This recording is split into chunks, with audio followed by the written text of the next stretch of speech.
El Chapo was the drug lord of the Mexican Sinaloa cartel. He was born April 4, 1957, and is currently incarcerated at the ADX Florence in Colorado.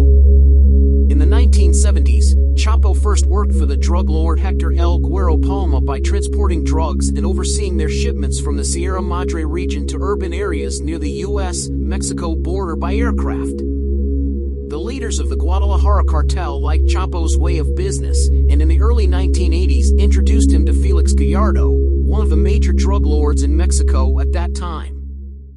The first time Chapo was detected by U.S. authorities for his involvement in organized crime was in 1987, when several protected witnesses testified in a U.S. court that Guzman was in fact heading the Sinaloa cartel. An indictment issued in the state of Arizona alleged that Chapo had coordinated the shipment of 4,400 pounds of marijuana and about 10,400 pounds of cocaine from October 19, 1987 to May 18, 1990, and had received roughly $1.5 million in drug proceeds that were shipped back to his home state. He was arrested in Guatemala in 1993. Chapo was extradited to Mexico and sentenced to over 20 years in prison. While incarcerated, he continued to run the cartel and live comfortably, having bribed much of the staff. In 2001, when a Mexican Supreme Court ruling increased the likelihood that he would be extradited to the United States, Chapo escaped by hiding in a laundry cart. During this time, Chapo was understood to be living in the mountains of the Sierra Madre region. He was arrested for a second time in February of 2014 when the Mexican Navy raided a seaside hotel where he had been visiting family.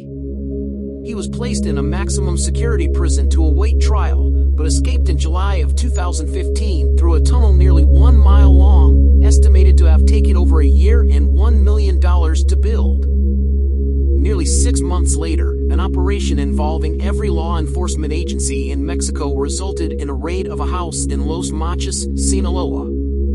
Chapo escaped the house, again through a tunnel, and stole a car, but was captured near the town of Juan Jose Rios. The Mexican government extradited Guzman to the United States in 2017. He was convicted on a slew of charges and sentenced to life in prison. If you enjoyed the video, please leave a like and subscribe to the channel.